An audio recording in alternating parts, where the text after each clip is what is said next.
Hello అండి, నమస్తే. Welcome back to our channel. అందరూ ఎలా ఉన్నారు? బాగున్నారా?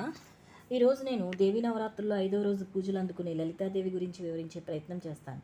శ్రీమాత శ్రీ మహారాజ్ఞి చిదగ్నికుండ సంభూత దేవకార్య సముద్భవ అని మనం ప్రార్థించే పరమేశ్వరి ఎలా ఆవిర్భవించింది?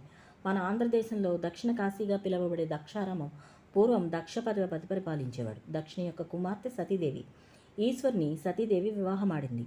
దక్ష ప్రజాపతి శివద్వేషి. నిరీశ్వరి యాగం తలపెట్టి శివుని యాగానికి ఆహ్వానించలేదు. అయితే సతీదేవి పుట్టింటి మీద మమకారం కొద్దీ తన భర్త అయిన శివుని యొక్క అనుమతి తీసుకుని దక్షయజ్ఞానికి విచ్చేస్తుంది.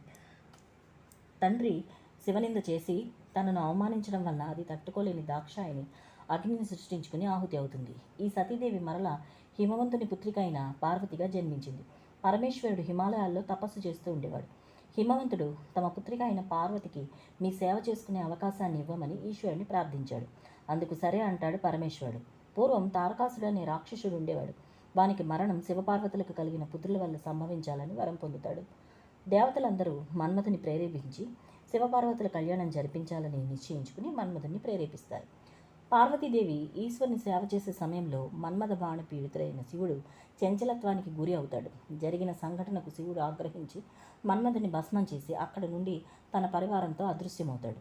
అప్పుడు చిత్రకర్ముడు అనే రాక్షసుడు పైనుండి వెళ్తూ ఇక్కడ శివాశ్రమం ఉండాలని కనిపించట్లేదని కిందకి దిగి మన్మథుని భస్మంను బొమ్మ చేసి శతరుద్ర పారాయణం చేయగా రాక్షసుడు ఆవిర్భవిస్తాడు.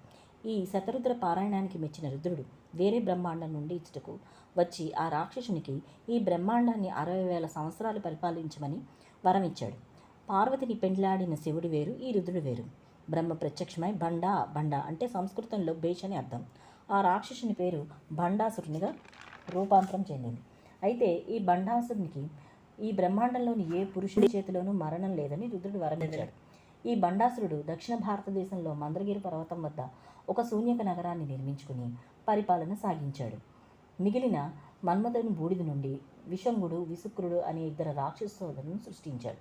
ఈ భండాసురుడు సృష్టిలో రాక్షస జాతి తప్ప ఈ 3 లోకాల్లోనూ దేవజాతి, మనుష్య జాతి లేకుండా చేయాలని ఈ సోదరులిద్దరిని పై లోకాల నుండి దిగువ లోకాలకు పంపి తమను మధ్యలో ఉంటాడు.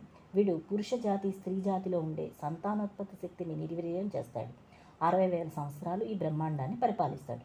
అప్పుడు బ్రహ్మ, విష్ణు, మహేశ్వరులను దేవతలు ప్రార్థించగా విష్ణువు వీని సంహారానికి లలితాదేవి వల్లే సాధ్యమని తెలియజేస్తాడు. దేవతలు ఈ లలితాదేవి ఎవరనగా ఈ అన్ని బ్రహ్మాండాలను ఆవలి ఉండే మణిద్వీపంలో ఉండే మణిదీపేశ్వరియే ఈ లలితాదేవి అని విష్ణుమూర్తి తెలియజేస్తాడు.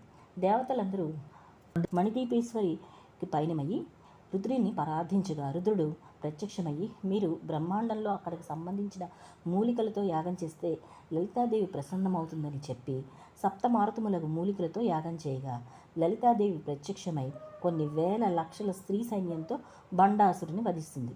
అప్పటి నుండి మరలా లలితాదేవి సృష్టిని మొదలుపెట్టింది. ఈ లలితా పరమేశ్వరి సకల దేవతా స్వరూపిణి. మణిద్వీపానికి సృష్టికి మూలశక్తి. సకల దేవతలు, సకల సంపదలు, సకల వృక్షజాతులు ఈ మణిద్వీపంలో ఉంటాయి. ఈ లలితాదేవిని సకల దేవతలు ఆరాధించి సేవిస్తారు. ఈ లలితాదేవి యొక్క శక్తి పరంగానే కాక దేవతల్లో ఈవిడ్ని ప్రథమ దేవతగా పూజిస్తారు. మరియు మనకి ఈ ఉత్తరప్రదేశ్లో నైమసారణ్యంలోను, ప్రయాగలోను ఈ లలితాదేవి ఆలయాల్ని మనం సందర్శించుకోవచ్చు. శ్రీమాత్రే నమః. లైక్ చేయండి, షేర్ చేయండి, సబ్స్క్రైబ్ చేయండి.